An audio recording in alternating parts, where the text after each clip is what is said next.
cada relacionamento, seja ele profissional, familiar, amoroso, sexual, é um relacionamento. Só que ele não é linear. Cada encontro dentro desse relacionamento é encontro. E a gente tem que entender que o que aconteceu naquele momento raramente poderia ser diferente. Raramente.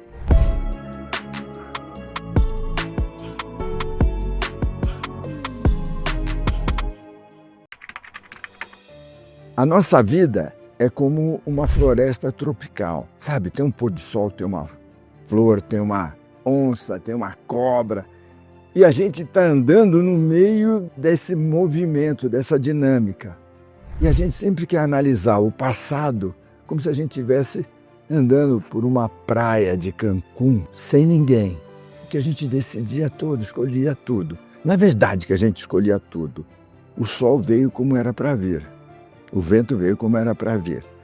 Só que a gente se culpa, se tortura, culpa os outros, se torturam, porque a gente acha que a gente tinha o controle de tudo. Aí você vai falar, Roberto, aconteceu do jeito que tinha que acontecer. Sim.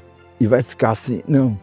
A gente pode resgatar, mas a gente não pode mudar. Nós vamos ver a história do Dr. Vanderbilt. Em algum momento em que ele, médico, cirurgião vascular famoso, mas lá atrás ele estava começando e ele teve uma filha. Você tem só uma filha, é isso? Eu tenho os 2 meninos. 2 meninos, tá. Ela 17 e eles com 12. Tá. E o que você pensa nela? O mundo dela hoje é digital, né? Não é presencial. Então eu falo muito com ela, né, via WhatsApp. Né? Então ali eu tento ir rompendo barreira. Você tem que conseguir que ela tenha interesse em compartilhar com você, estar com você. Senão você fala, vou esperar, uma hora isso acontece, né? Que às vezes, frequentemente, não acontece. Né? Eu vou provocando. Às vezes alguma postagem que eu vejo no Instagram que vai atrair a atenção dela, eu vou lá, mando para ela. Tem hora que ela me responde, tem hora que ela não responde. Quando ela tinha 4 anos, a gente mudou de cidade, foi uma cidade menor. E o médico, ele, cara, quando você chega, você não vai empregado, você tem que conquistar muito espaço, né? Então foi muito sacrificante. Então, quando naquela fase que eu estava tendendo a ficar mais juntinho e tudo, eu me distanciei dela. E esse preço é caro. Para a gente entender relação de pais e filhos, a gente tem que entender a dinâmica do filho. Primeiros 2 anos, 3 anos, você tem que lembrar que teu filho tinha 50 centímetros, 60 centímetros de altura e você era o gigante. Ali, amor veio junto com medo, amor veio junto com a destruição da autonomia do seu filho. Você super protegia. Depois, seu filho, dos 3 anos, ele passou todo esse tempo correndo atrás de você. Ele passou esse tempo todo correndo atrás de você.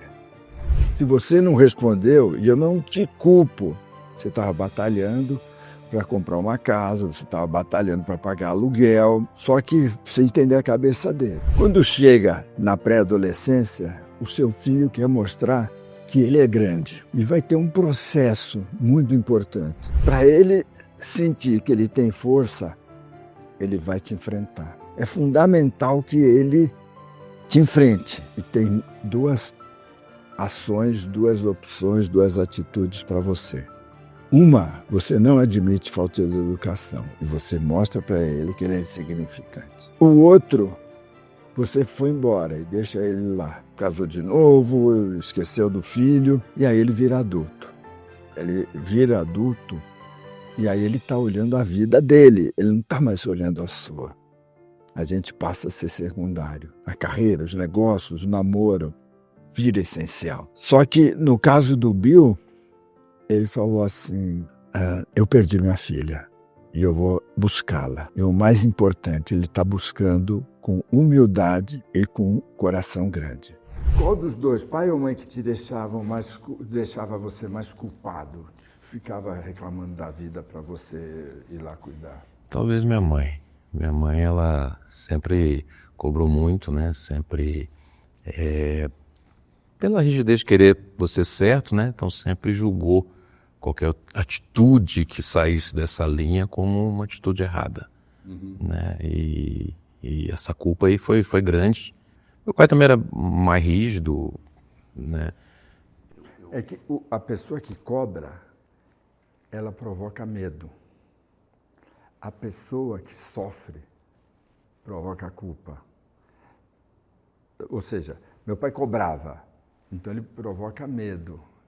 Ele não provoca tanto culpa, né? Porque já que ele arruma encrenca, a gente fala, dane-se, porra, eu estou indo andando. Você tem uma energia de se sentir culpado, né? Se sentir responsável pelo sofrimento. Mas eu vejo que tem uma culpa sua em relação a ela. Tem, né? Como é o nome da sua filha? Yasmin. Yasmin.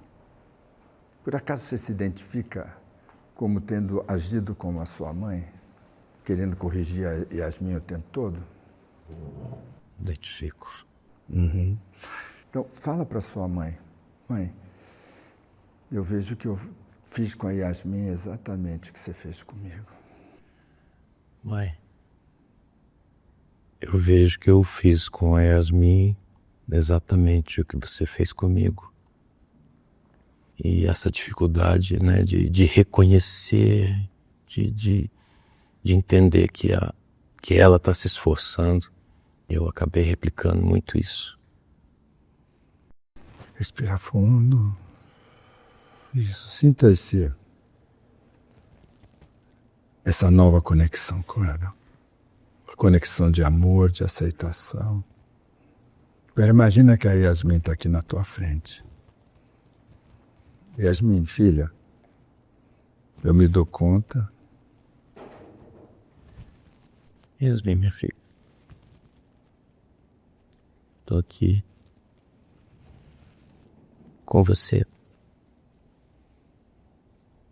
para te pedir desculpa ou não reconhecer você em várias passagens da sua vida e não ser presente como eu fui, ausente, nem estar muito perto de você. Filha, me perdoa, por favor. Filha, me perdoa, por favor. Entre em contato com esse pedido de perdão. É fundamental a humildade de um pai. É fundamental a humildade da mãe. É fundamental você pedir perdão. E eu vou contar uma história para você. Não é pedir perdão uma vez. Por quê? Porque o filme vai estar passando na cabeça do seu filho. Mas você não pode se humilhar, você não pode se destruir. Você tem que ter a dignidade de ser humilde. Bill está começando uma nova caminhada. Eu tenho que lembrá-lo que a caminhada dele com a filha dele é no meio de uma floresta tropical. Não é numa praia de Cancún. Vai melhorar, vai piorar, acerta um dia, desacerta o outro. E você tem que falar para você, quando você estiver no meio de uma relação dessas, com seu filho, com seu companheiro, estamos caminhando por uma floresta tropical e está tudo certo.